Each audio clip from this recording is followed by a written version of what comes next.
Hello, welcome to my channel and this is Love Bhattacharya speaking. So আজকে আমি review করতে চলেছি with spoiler movie review. সেটা হচ্ছে এই মুহূর্তে এখন একটাই সিনেমা এখন বলতে গেলে রাজত্ব করছে, সেটা হচ্ছে স্ত্রী।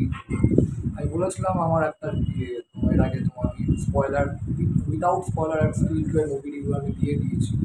তো তখন ভিডিওটা চলাকালীন আমি বলেছিলাম যে আর একটা স্ত্রী টু এর মুভি রিভিউ করবো যেটাতে স্পয়লার থাকবে। তো আগেই বলে দিচ্ছি, যারা এখনো স্ত্রী টু সিনেমাটা দেখোনি তারা এটা প্লিজ দেখো না, আর যারা দেখেছো তারা তো সব জেনেই গেছো মোটামুটি। তো তারা এই ভিডিওটা দেখতে পারো, কেন এটা স্পয়লার ফ্রি মুভি রিভিউ না, এটা পুরো স্পয়লার ফ্রি। আমি রিভিউটা করছি রিভিউটা। আর তাছাড়াও আমি সেকেন্ড টাইম মুভিটা জাস্ট দেখতে গেছিলাম দুদিন আগে, কারণ ফার্স্ট টাইম সিঙ্গেল স্ক্রিনে দেখেছিলাম। তো এতটাই তখন রিলিজ হওয়ার পর সিনেমাটা দেখতে গেছিলাম সঙ্গে সঙ্গে একেবারে এক্সাইটমেন্টটাও ইন্টারেস্টিং, ট্রেলারটা দেখি প্রচণ্ড হাইপ, ভালো লেগে গেছিলো।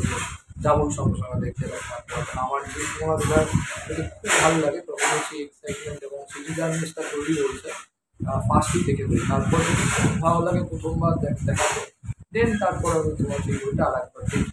তো এটা প্রথমবার থেকে অ্যাভারেজ দিলে ঠিকঠাক লেগেছে। কিন্তু সেকেন্ড টাইম দেখার কারণটা আমি বলছি, তার কারণ সিঙ্গল স্ক্রিন যখন দেখছিলাম ফার্স্টবার, তো এত চেঁচামেচি, এত হলে মানে ক্রাউড এবং পুরো হাউসফুল ছিল, এবং অনেকগুলো ডায়লগ অনেক কিছু মানে ঠিক বুঝতেও পারিনি সিনেমাটা দেখতে হচ্ছে।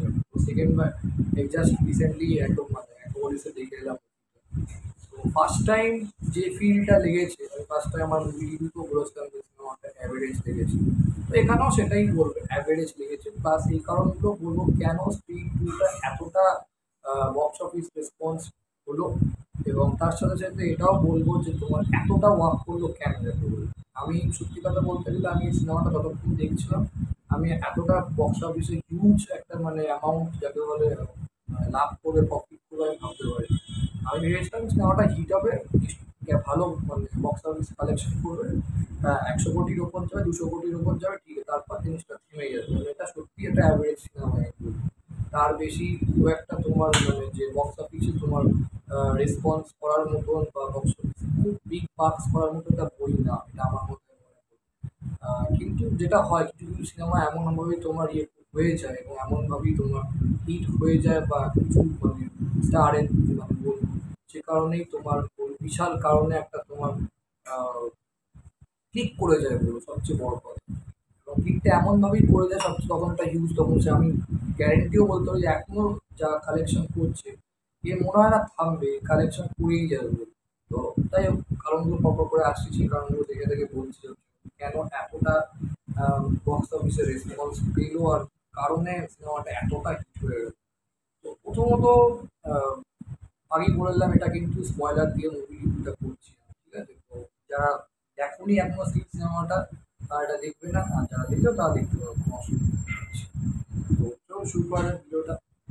ফার্স্ট অফ অল আগেই বলেছিলাম গল্পটা কি, স্ত্রী টু সবাই জানে গল্পটা, এটা তো নতুন করে আর কিছু বলার নেই। গল্পটা হচ্ছে এটাই যে চান্দেরি গ্রামে একজন সার্কাটা ভূতের উপদ্রব শুরু হয় একদম, এবং সেই সার্কাটার ভূতের উপদ্রব থেকে তোমার কীভাবে তোমার এই চান্দেরি গ্রাম তোমার বাঁচবে এবং কে বাঁচাতে আসবে, রাজকুমারাও কি সেই প্রথম স্ত্রীর মতন যেভাবে চান্দেরি গ্রামকে উদ্ধার করেছিল ওই স্ত্রীর বিয়ে থেকে তোমার হটেলারের উপদ্রব থেকে সে একই জিনিস করবে, না অন্য কেউ স্ত্রী এসে তোমার শুধু তো রাজকুমাররাও করেনি, তাহলে স্ত্রী এসে মানে আমাদের সারদা কাপুর এসে হেল্প করেছিল পার্থক্য। সেকেন্ডেও তোমার কি সেই একই, তো সেটা নিয়ে যাকে বলে গল্প।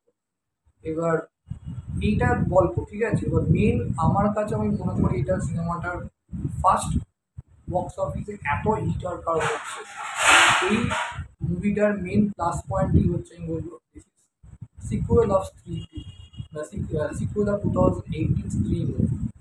এটা যদি একটা সম্পূর্ণ স্ত্রী টু নাম হতো, একটা সম্পূর্ণ স্ত্রী যেটা তোমার স্ত্রীর সঙ্গে কোনো লিঙ্ক নেই, বা একটা পরে মানে যাকে বলে কি বলবো মানে হয় না যে রিবুট যাকে বলে, ইয়েস মানে ফ্র্যাঞ্চাইজটাকে আবার রিবুট করছে, তাহলে হয়তো স্ত্রী টু সিনেমাটা যতটা রেসপন্স পেয়েছে ততটা হতো। এটা যেহেতু স্ত্রী ওয়ান যেখানে মানে বলেছিলাম যেখান থেকে শেষ হয়েছে ঠিক সেখান থেকেই স্টার্ট করেছে মুভিটা, বিগ কারণ একটা বক্স অফিসে এত রেসপন্স ফার্স্ট। সেকেন্ড কারণ আমি বলবো এই সিনেমাটায় আমি বলেছিলাম অ্যাক্টিং দুর্ধর্ষ হয়েছে। যে যার মানে রাজকুমার রাও বলো কি তোমার আমাদের শ্রদ্ধা কাপুর বলো কি পঙ্কজ ত্রিপাঠী বলো কি আপার সাথী বলো, অভিষেক ব্যানার্জি বলো, প্রত্যেকে ভীষণ ভালো কাজ করেছে। ইভেন সবচেয়ে বড় কথা আমি মনে করি এই মুভিটার যে পাঠ করেছে, ফার্স্ট কাজ করছে যে সারকাটা আতঙ্কের যে লোকটা, সে বাস্তবে একজন wrestler, Indian wrestler, WWE fighter, Indian একটা আমি বলছি। তো সে অসাধারণ কাজ করেছিল, তার কাজ অনেক শক্ত বেশি। এবং ক্রোমাতে ওই পুরোটাই তো ভিজুয়াল এফেক্টের ওপরে গ্রিন স্ক্রিন টানিয়ে শুট করা হয়, সেটা তো সহজ না। তাকে পুরোটাই ইমাজিন করে আমরা কাজ করতে হয়। এটা অনেক শক্ত কাজ এবং সে দুর্ধর্ষ পাঠ করেছে প্রথম কাজ হিসেবে নেগেটিভ ক্যারেক্টার, দারুণ পাঠ করেছে। দ্বিতীয় বলবো, যে সমস্ত ফার্স্ট হাফের যে সিনগুলো আছে, স্পেশালি আমি এখন পুরো সিন ওয়াইজ বলেই দিচ্ছি, একদম আর কোনো অসুবিধা কিছু হয়।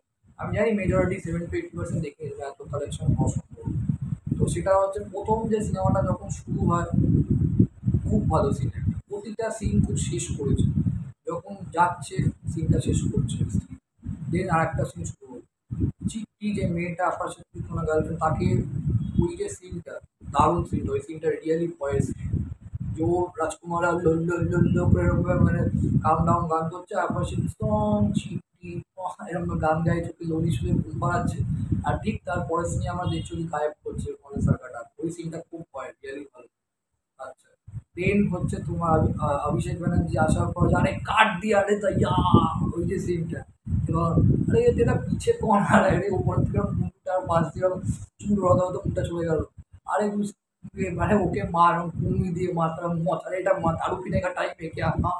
তো ও বলছে এখন মদটাই চাটছে। তো এই সিনগুলো খুব ভালো, আর এই সিনগুলো ভালো এক্সিকিউশন এবং প্রপার সুন্দর শট নিয়ে এস্টাবলিশড হয়েছে বলেই আমি বলবো লোকের ভালো লেগেছে, এই সিনগুলো লোকে হেসেছে এবং লোকের ভয়ও লেগেছে। কিন্তু আমি আগেও বলছি, স্ত্রীটা অনেক বেশি ভয়ের ছিল, অনেক বেশি কনস্ট্রাকটিভ ছিল। আমি ওটা নিয়ে রিভিউ বানাবো যে স্ত্রী কেন বেটার দ্যান স্ত্রীটা আমার লেগেছে।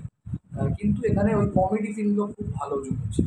তারপর আর একটা সিন আছে যেখানে যখন কনফিউজ হচ্ছে, আরে আমি তুই চিঠি, আমি চিঠি মানে চিঠির কথা বলছি, লেটার, আর তুমি কি বলছো চিঠি লেখা লাইয়া হবে, দারুণ সিন।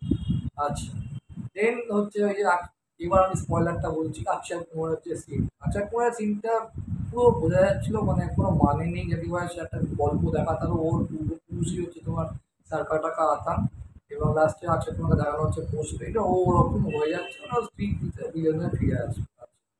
তো ওখানে সিনটা কমে, অক্ষয় কুমারের সিনটাই মানে পুরো ও অক্ষয় কুমারের ফ্যান বেসটা পুল অফ করে মানে চলে এসেছে, তা ওই সিনের জন্য অনেকটা কাজ করেছে বলুন।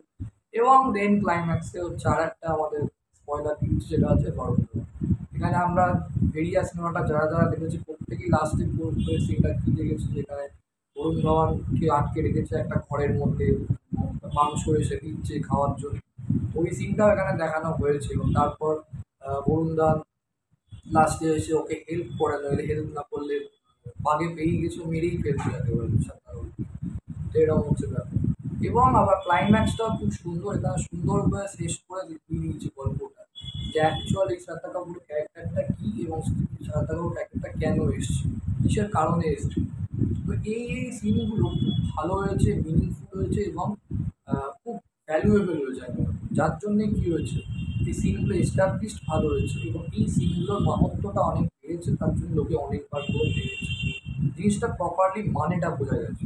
হ্যাঁ, কিছু সিন আমি বললাম ওভার দ্য টপ হয়েছে, অনেক জায়গায় জোর করে হাসানোর চেষ্টা করা হয়েছে, সেই সিনগুলো সত্যিই পড়ি। বাট এই সিনগুলোর জন্যই সিনেমাটা অনেক বেরিয়ে গেছে। আমি সবসময় বিলিভ করি সিনেমার 2 ঘন্টা 1 ঘন্টা টাইমটা বদলে, 2 ঘন্টার মধ্যে 5-6টা সিনেমা যদি প্রচণ্ড ভালো হয়ে যায় না, ওই 5-6টা সিন দেখার জন্য লোকে বারবার করে চলে। এটাও ঠিক সেটাই হয়ে গেছে। কিছু সিন এতটাই ভালো হয়েছে, এত ভালো মানে ওয়েল শটেড, ওয়েল এস্টাবলিশ, মানেটা ভ্যালুয়েবল বোঝানো হয়েছে, তার জন্যই সিনগুলো হিট হয়েছে আর লোকে বারবার করে দেখতে গেছে। তো this is the main reason আমার কাছে স্ত্রী টু বলবো এতটা বড় বক্স অফিসে হিট করেছে বলে, এত মানে 600 মানে প্লাস ক্রোর কামিয়ে ফেলেছে, তো এটা তো বড় খবর। আর ক্লাইম্যাক্সে অ্যাকশনটা তো বটেই। তো এই সিনগুলোর জন্য সিনেমাটা বড় হিট করে গেছে বলবো। And then again post paid scene এসে গেছে, স্ত্রী থ্রি হয়তো আসবে। So this is the reason আমি বলবো, এই কারণে স্ত্রী টু এতটাই বড় বিগ বাং করেছে। থ্যাংক ইউ সো মাচ, ভিডিওটা ভালো লাগলে লাইক করুন, কমেন্ট করুন, এবার চ্যানেলটাকে অবশ্যই সাবস্ক্রাইব করুন, তবে তো আরও ভালো ভালো কন্টেন্ট আপনার চলে আসতে হবে, শুধু দেখলে হবে, লাইকও দিতে হবে, ভালো খারাপ যাই লাগুক কমেন্টে বলুন।